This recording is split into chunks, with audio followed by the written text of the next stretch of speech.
Best advice for a CISO. Go. My best advice for a CISO is make friends, not enemies. You must learn to get along with your peers. They are critical for you to be able to get the security things you want done. And it's also important for you to make friends of your key executives. They are the ones who manage risk, and they are the ones who need to understand cyber risk. It's time to begin the CISO Series podcast.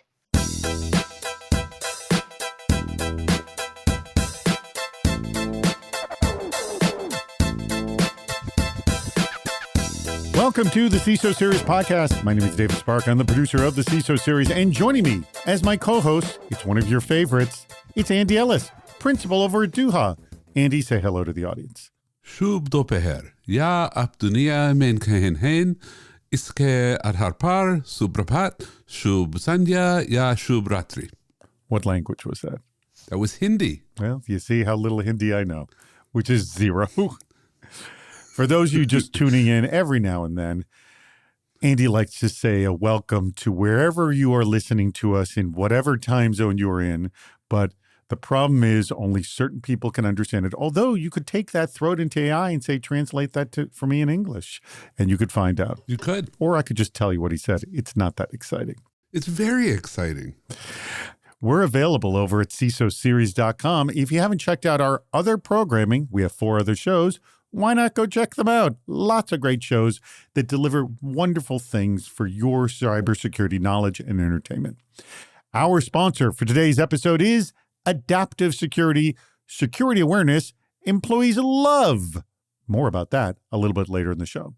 But first, Andy, I want to talk to you about something. And I'm sure you've had this happen either with some organizations that you're joined, schools that your kids are with, that you see privacy or security violations that make you go, ooh, and you realize they don't have the talent in-house to deal with that. And so I saw yet another one where essentially birth dates of all participants were published very publicly to the day and year. I just sent, and by the way, the information was in custom field number 2, which could have easily been removed. They didn't even name the field. Yeah, Come on. didn't even name the field. At least name the field birth date. No. Custom field number 2. I just sent to say, hey, you have information about our age. You don't need to publish our birth dates. Could you please remove this? So is it published just to the whole community, or is it public? Oh, it's easy to find publicly. Yeah. I mean, it was to the community, but it's pretty easy to find publicly. Yeah. Yep. I just said, can you remove this, please? And I think this is just a case of they didn't do it for maliciously. It's like, well, we just did it. We didn't know what was going on. Well, I think there's 2 different issues then playing here, right? So one is like, did they have other data in this document that was also privacy? Yes, I think what they just said is publish everything. Most of it is perfectly fine to publish, but it was one of the things like, oh, these 2 fields, maybe we shouldn't have published these, kind of a thing. Yeah, like within a community, you have this challenge, which is you kind of want to publish everybody's birthdays to the community so that people know and like can wish each other happy birthday. Well, but also you don't need to put the year down either. Well, the years are kind of obvious if it's school kids. Well, school kids, no, but I'm talking, this was all ages, kids to adults, the whole 9 yards. Yeah, I mean, I try to figure out like what could they use this for positively, and then is the problem that they made it public, or is the problem that they'd let the community see it? It's public is the issue. And often we combine those 2 and say, oh, you shouldn't have published that at all, when it's no, you shouldn't have published this publicly. Even just the members of the community, you shouldn't be publishing our names. Well, I have another issue with another organization, and they're at the point of ghosting me, which I'm like, I'm just like, oh God. But their offices are a few blocks from my house, and I think I just have to knock on the door is what I need to do. That would be funny. You should bring a camera. I'm not going to do that. Exposing them will make a problem for me. So I don't. I just want to fix the problem is what I want to do. There you go. All right, let's get to our discussion at hand. And actually, a new guest we've yet to have on the show. Thrilled we're getting him on. It is the VP and CISO over at the American Red Cross, Vikas Mahajan. Vikas, thank you so much for joining us. David, Andy, it's an honor to be here. Thank you. Namaste, by the way, and pleasure to be here. Are we creating more problems? Quote, being busy is the new stupid. No one cares how many hours you logged or how many documents you churned out. They care about outcomes, end quote. That's CISO Tradecraft host Ross Young's take on why third-party risk management has become compliance theater. Most breach companies could have produced clean SOC 2 reports and completed consensus assessment initiative questionnaires, or is it pronounced CAIQ? C-A-I-Q? C-A-I-Q, but yeah, I think you can go with cake. CAIQ, which means the entire enterprise was box checking, not risk reduction. He advocated for outcome-driven vendor contracts with actual incentives. Pay vendors a base rate plus monthly bonuses if they meet your patching SLAs. It turns vulnerability management into a market-tested system where vendors are motivated to actually fix issues fast instead of just filling out questionnaires. It's an interesting theory that I like that Ross proposed. Andy, could this work, or is this dead in the water? What do you think? Absolutely not. Okay. And I don't usually say that. I love Ross. Ross is great. Shout out to Ross. And by the way, I like him poking the bear here on this one. He has correctly put his finger on a problem, which has been since day one. Like TPRM is this, are you big enough to fill out my questionnaire test? And that's all that it does. And like, I actually have had this before. I had a team that worked under the CIO that did vendor assessments.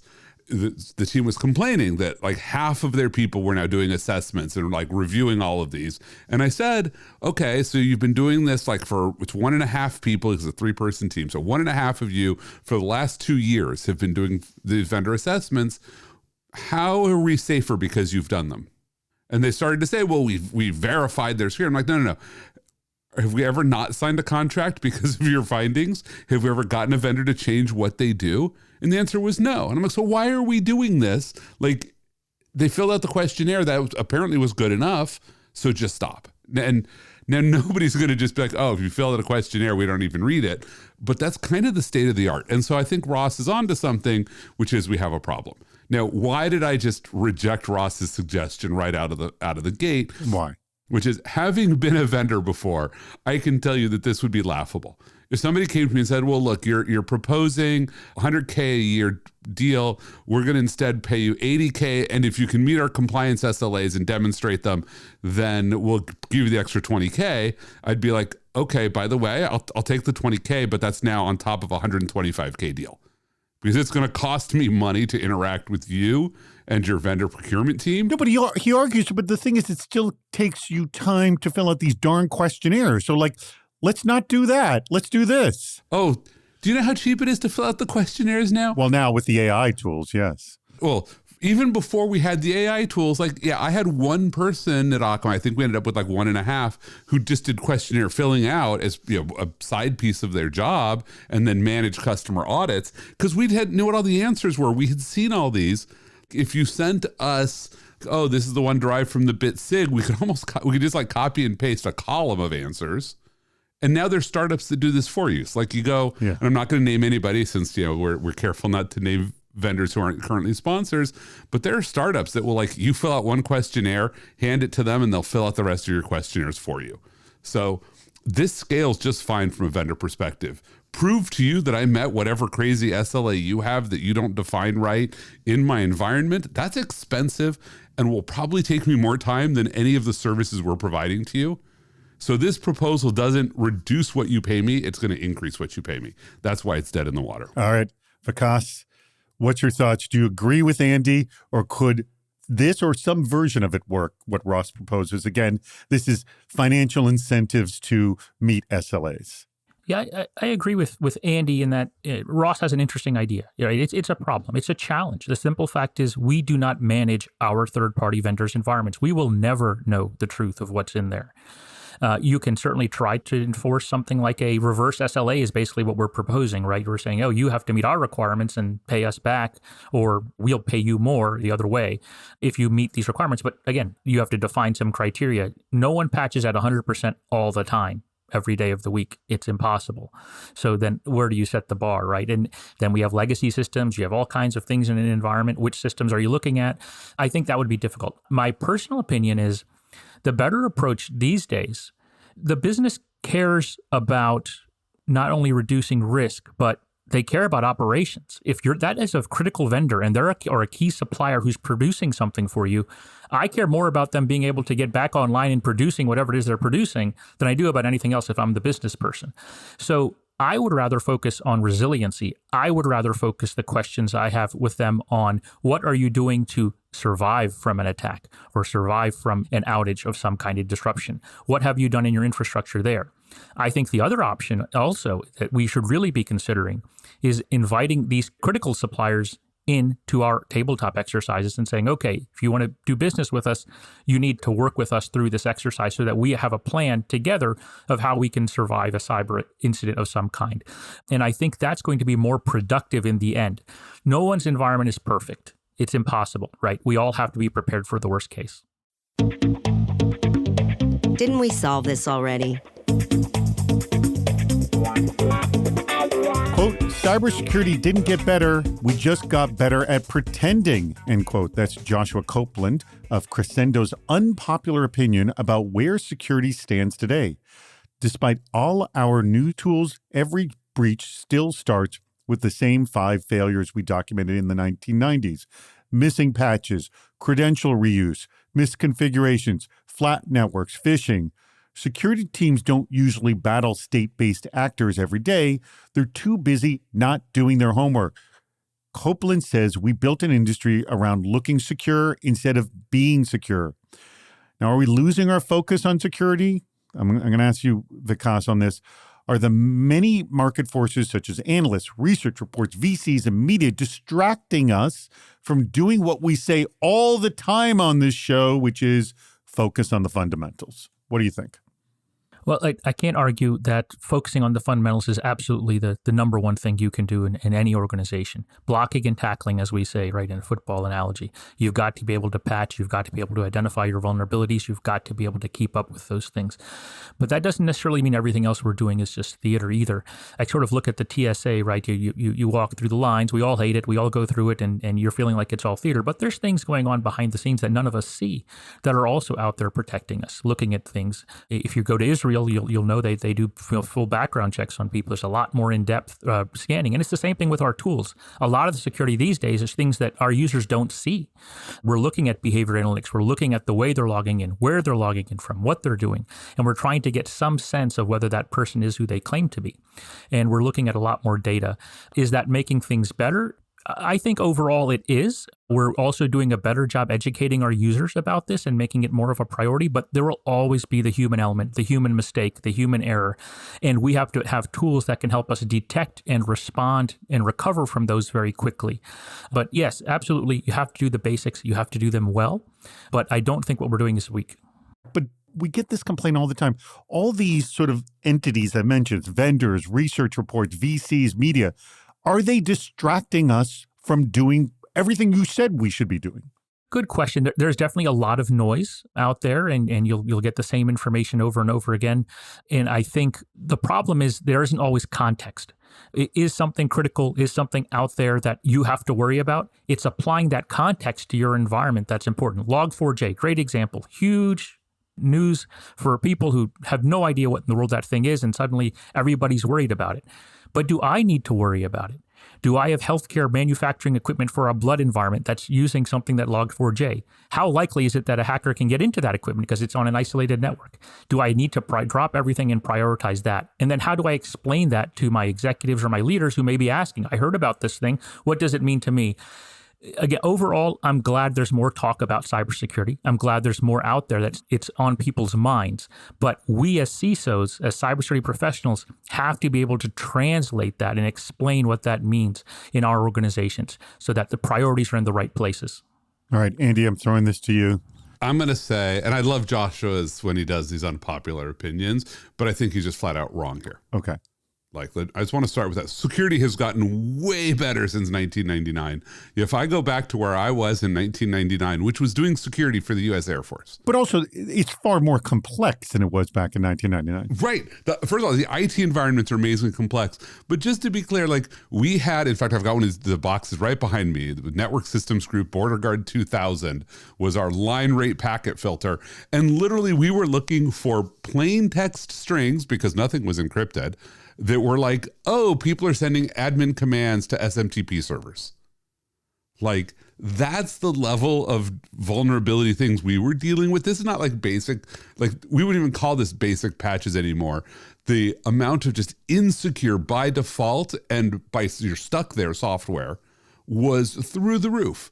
In fact, to connect into this, our security system, we had to use Telnet. That's pretty old. Like, we didn't have SSH. We're in the clear logging in across international boundaries because we're deploying these in theater. So we had to run an IP tunnel, was it IP type 40, encrypted tunnel to then Telnet across, like doing functionally GRE encapsulation, very flaky, just to get to our devices. Like, this is the sort of stuff in 1999, yes, at a high level. Oh, credential reuse was, yes, it was still a problem. But everything is more today, like across the board. More attacks, more technology, more complexity. Let's talk about basic patch management. And I'm going to pull up an iPhone. You can't see this if you're just listening. People know what an iPhone looks like, Andy. You either have one or one of your family members does. I don't know how many of you remember when the first iPhone came out, what it took to implement patches. You wanted to update your iPhone. You had to install special software on your computer.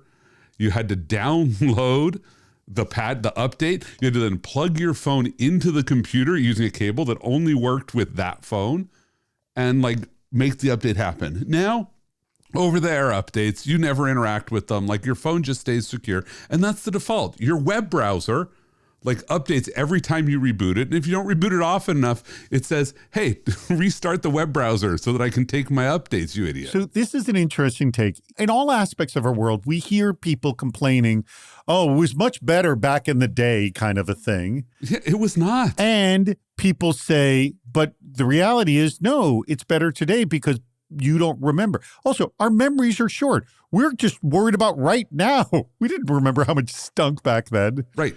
30 years ago, there was almost no software and it was all awful. Like, we were basically trying to secure environments that had no security consideration anywhere in the design environment. And now we're 30 years later. And yes, there are still problems at the edges, but the core of our environments are functionally secure. And we have built $1 trillion economy. I'm just pulling that number out of thin air, so please don't yell at me for making that one up. This huge economy on top of the internet and computing, and it's mostly fine. And all I have to say is, Andy, my EV gets its updates from Tesla automatically. In my car, right? I'm driving on this thing. What in the world, how different a world it is today. Yep. Hey, you remember at the top of the show, I told you that today's episode is sponsored by Adaptive Security. And here's something else you might not know. They are the first cybersecurity company backed by OpenAI. Now, here's something you do know. All CISOs and security professionals know that the playbook has changed. I mean, attackers don't need malware to get in anymore. They can use AI to impersonate your CFO on a call, clone a vendor's voice, or send a perfectly written email that looks like it came from inside your organization. The new attack surface is actually trust. Adaptive is built for that reality. Their platform runs realistic deepfake and social engineering simulations so your team experiences these attacks the way they happen in the wild and learns how to spot them and respond fast. And with Adaptive's AI content creator, security teams can take a breaking threat, a policy update, or a compliance requirement and instantly turn it into an interactive, multilingual training without designers and without delays. So time-sensitive stuff, pretty darn impressive. Adaptive is actually trusted by Fortune 500s and backed by Andreessen Horowitz and OpenAI. You can learn more if you go to their website. It's adaptivesecurity.com, and it is spelled just the way it sounds, adaptivesecurity.com. It's time to play What's Worse? The cost, are you familiar with this game? 2 bad scenarios. You have to pick one. Okay.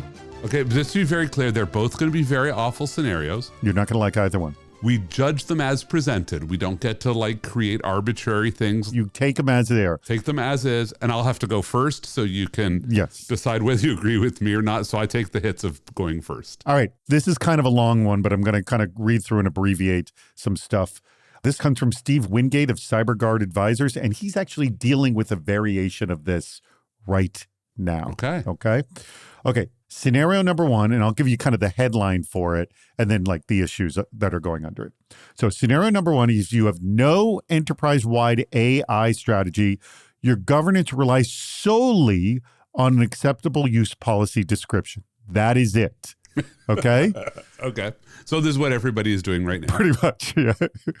Well, they're probably not paying attention to the acceptable use policy, too. No, I think that's the point. I mean, I think governed by a clause in the acceptable use policy is his polite way of saying, whatever. Like, the lawyers are pointing and saying, we have a policy, but nobody pays attention to it. All right.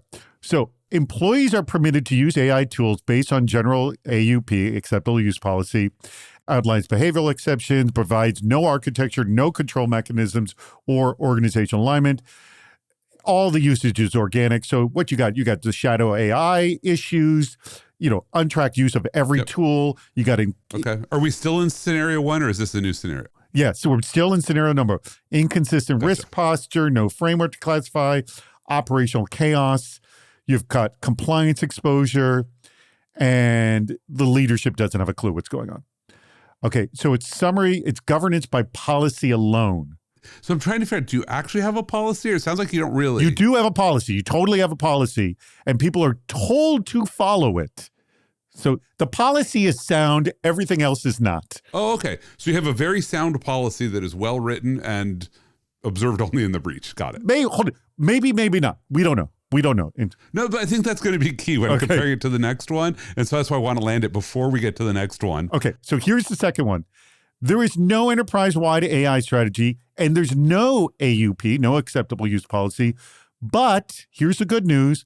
Technical controls are implemented for a single AI provider, that being Claude. Okay? Mm-hmm. So the organization implements access and monitoring controls for Claude, so SSO, DLP integration, prompt logging, but no enterprise strategy defines broader AI objectives, integration standards, or vendor neutrality. But there's no adherence or knowledge of an AOP, so employees could be entering anything they want into Claude. No perceived limits. All right, which one is worse? So this one's fascinating because I think a lot's going to come down to the definition of that first one.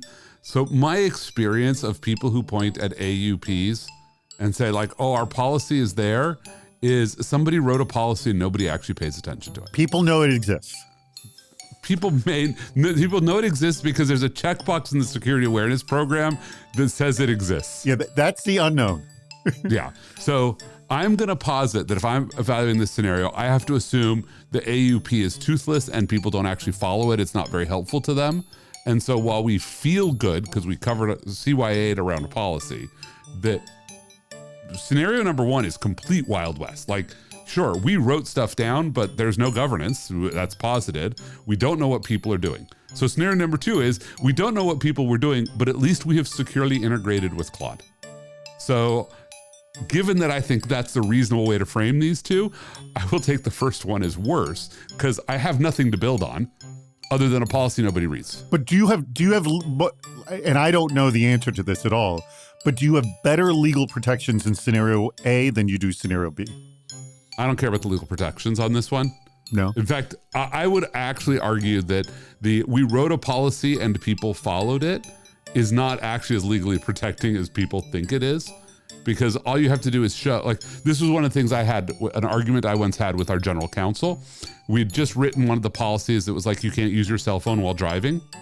And we had an incident and the general counsel got called onto the incident. He said, well, I'm in my car, so it'll take me a minute to respond because I'm going to keep you on mute. And I said, you have to get off this call because we have a policy that says you can't be on the call. He says, that's okay. And I'm like, oh, this is fascinating. Like, exactly how effective is that policy at CYA? Because it's written from a liability perspective that if somebody gets in a crash while they're on the car, the company wants to say, well, they violated the policy. But if the person who signed the policy violates it, he didn't mean anybody to follow it. I don't think you get real liability protection from that. So I would much rather be in scenario 2, where we securely integrated the one enterprise grade AI that we're using. All right. Vikas, throwing this to you, do you agree or disagree with Andy? From a risk perspective, a cyber perspective, Andy's 100% right. you have a controllable environment. You have a place where you have control, right? And well, you can, now hold it again. Control, and putting this in quotes, as you see, but it's like now in the first scenario they are told to do the right thing. The second scenario they're like, do whatever the heck you want. yes. The reality is that's one fire you have to fight if there's an issue, right? One place to go. You know where it all is. Yeah. So that makes it much manageable. Yeah, and Claude gives you controls at least that you can go look at Yeah. of what people are doing. Even if you haven't turned on the enforcement, you at least have the accessibility to a lot of data. You have a clue what's going on, and you could shut things down as you see them. Yep. Now, back to the first scenario. While I don't like it as much, I think that's the reality of where most people are, right? And I think working within that is not unreasonable either. But clearly, we're putting a lot of trust into our users and our folks doing the right thing, and that's a matter of trust and in your business model. This is one of the things I see this failure actually a lot in security teams, and I've had to beat it out of a lot of people who worked for me. The last thing you should do is write a policy, and too many security practitioners think it's the first thing you should do. It's actually the last. The first thing that you do is you go and you secure a system and you figure out how to operate it, and you provide operating guidelines. You say, here's how to do it right. I'm not writing a policy. I'm saying, here's what you should do. Here's our key principles. Then you can write the security practices that say, here is actually what we do to secure this. Then you can write guidelines.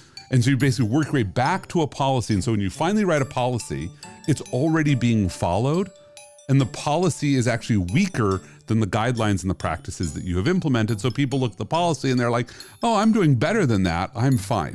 Too many security practitioners write the policy is what I want you to do, even though you're not even on step one. The policy is perfection. But the writing the policy, I understand, because it's an exercise to see where we're all at. You know what I mean? Like, no, it's not. It's not?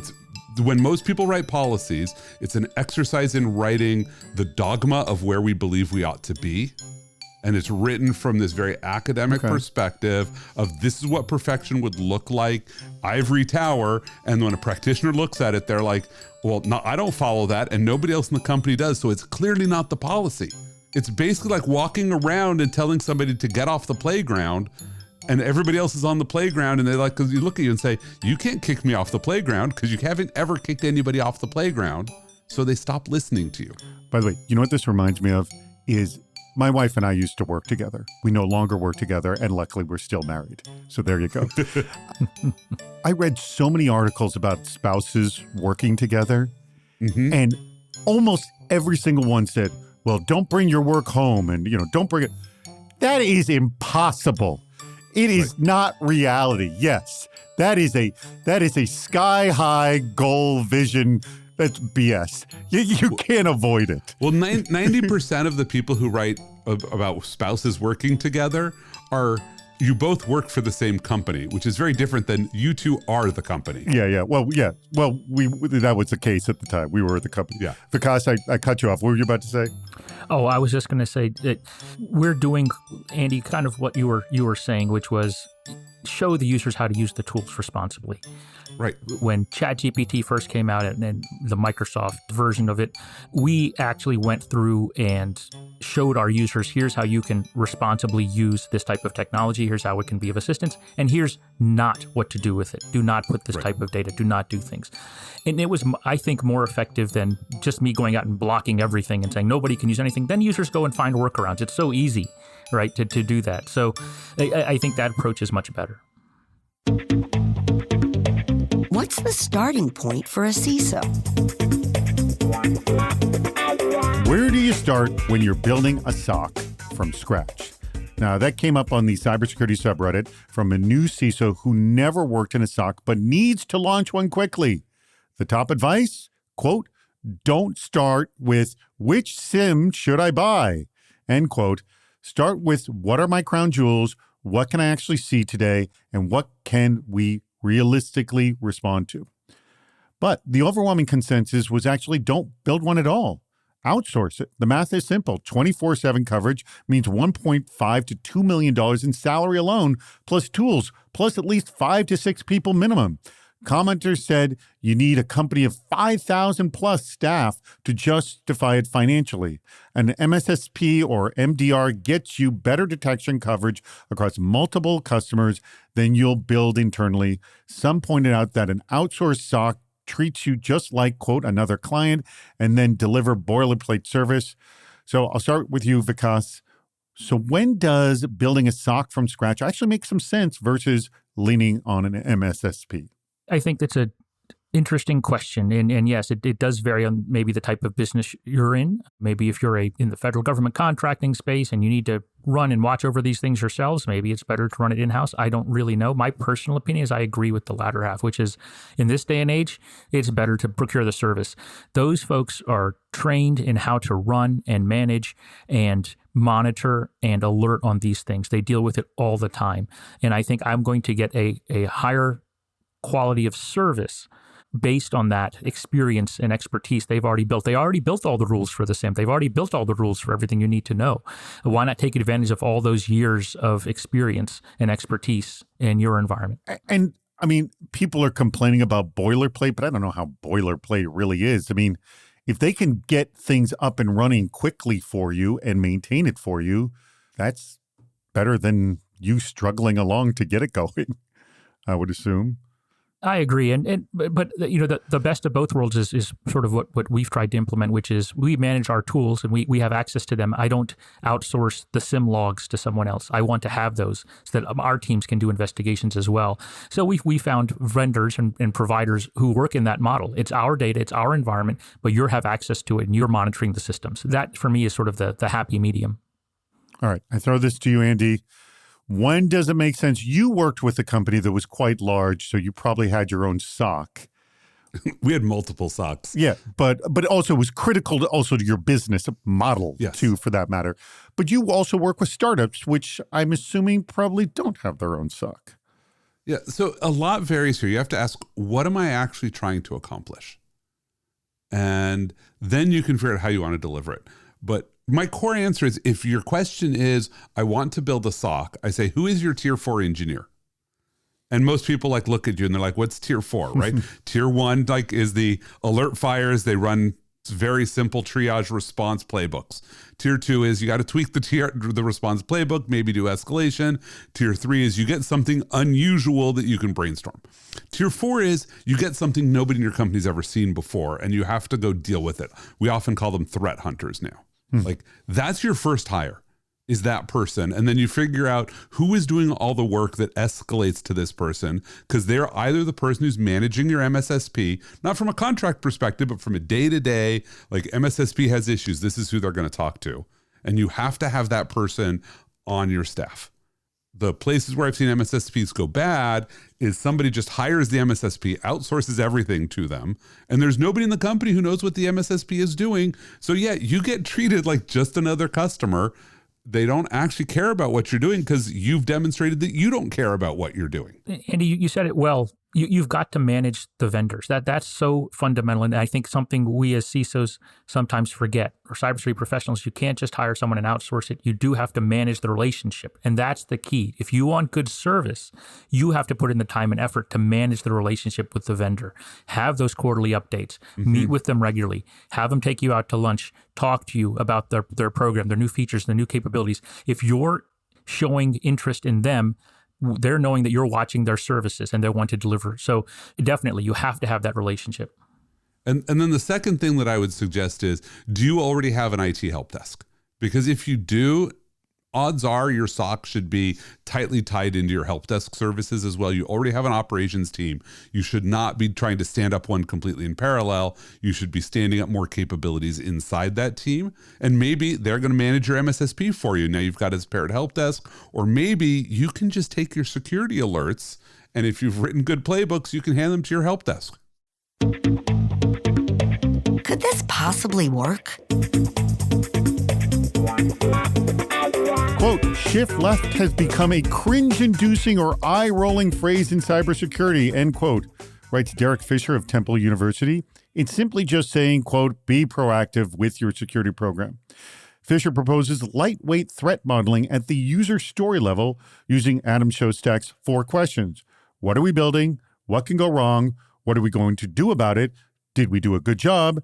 Simply a conversation on these topics before you dovetail into requirements, code, or penetration test. Fisher admits he'd prefer a more thorough process, but when speed is the business priority, this might be the best option. Does this gut check conversation water down security to make it palatable to developers, or could this actually help us with the mystical shift left ante? So this is sort of a weird one because like shift left gets a bad rap because it like means a lot of different things besides do security architecture reviews early. It was also overused for a period of time too. And so oh no, it's still overused, just to be clear. By the way, I just want to say everything overused in cyber gets slammed, period. Right. But that said, let's just take the nuts and bolts here, which is when you're the security person who's first engaging with a product, what's the great way to start the conversation? This is a really fine icebreaker. Because all too often what happens is security engineers show up and they say, here is my list of requirements, and they don't know what they're applying to.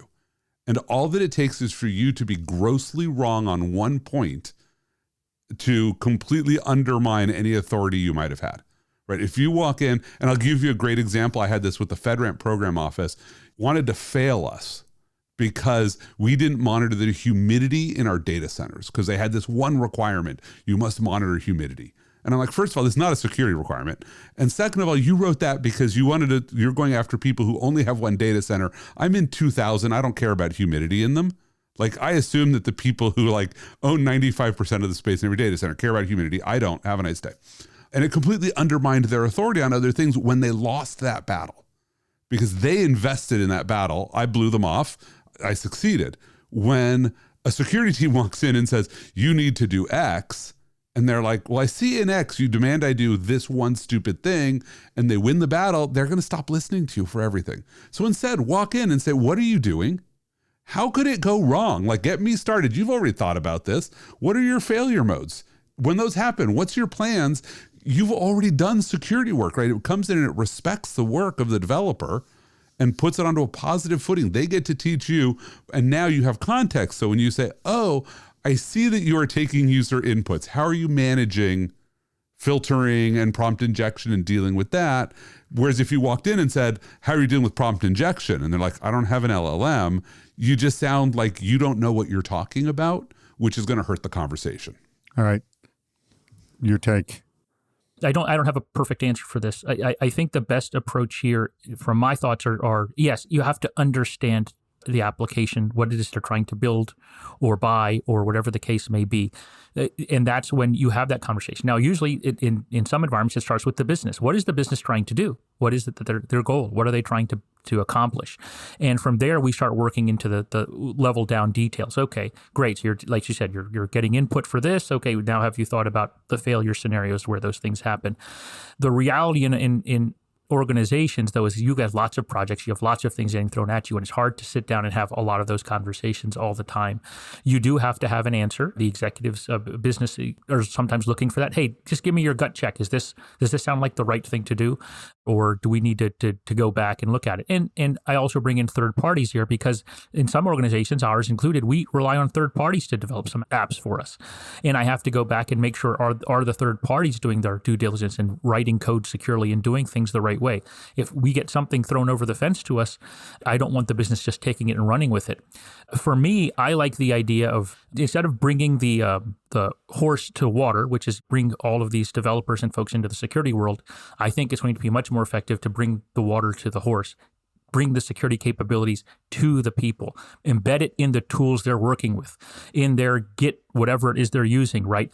Put those things in their hands and then train them on how to use it and understand what it means, and then provide that added value, which is I'm your trusted advisor. I can help you understand what this thing is telling you to do if you don't necessarily know. And we're here to help you through this process, not here to just be a sort of audit or checklist, make sure this is done, OWASP top 10 thrown at you kind of a thing. Excellent. Well, I'm glad we're putting a little bit more context around the shift left malignment that has happened. I honestly didn't think it was getting maligned, but again, also, like I said before, take the zero trust philosophy. It makes sense, but people still slam it too. Andy? Yeah, well, the challenge with shift left is like zero trust. Everybody has adopted it. So every vendor at some point has said, oh, well, we're helping you shift left, which really was just like, how do we get from being completely reactive? It didn't start that way.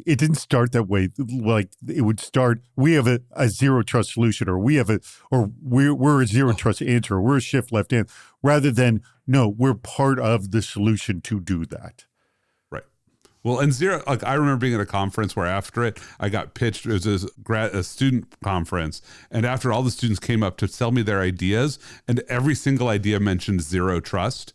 And so half of them mentioned blockchain. And I was just like, okay, like, did you basically pick a couple buzzwords and then try to say how this is? And that's where the malignment comes from, is everybody wants to use the buzzword because they feel the buzzword's successful, even if they have nothing to do with it. All right, let's come to an end of this show. Thank you very much, Andy. Thank you very much, Vikas. This has been a great show. Both of you just slammed way too much knowledge in way too much period of time. And I greatly appreciate it. And we also greatly appreciate our sponsor, and that would be Adaptive Security. Remember, it's the security awareness employees love. You can learn more about them if you go to adaptivesecurity.com. And when you go there, let them know that you heard about them through the CISO series. Thank you very much, Vikas. Thank you very much, Andy. And to our audience, as always, we say this. We greatly appreciate your contributions and for listening to the CISO series podcast. That wraps up another episode. If you haven't subscribed to the podcast, please do. We have lots more shows on our website, CISOseries.com. Please join us on Fridays for our live shows, Super Cyber Friday, our virtual meetup, and Cybersecurity Headlines Week in Review. This show thrives on your input. Go to the Participate menu on our site for plenty of ways to get involved, including recording a question or a comment for the show. If you're interested in sponsoring the podcast, contact David Spark directly at david@cisoseries.com. Thank you for listening to the CISO Series podcast.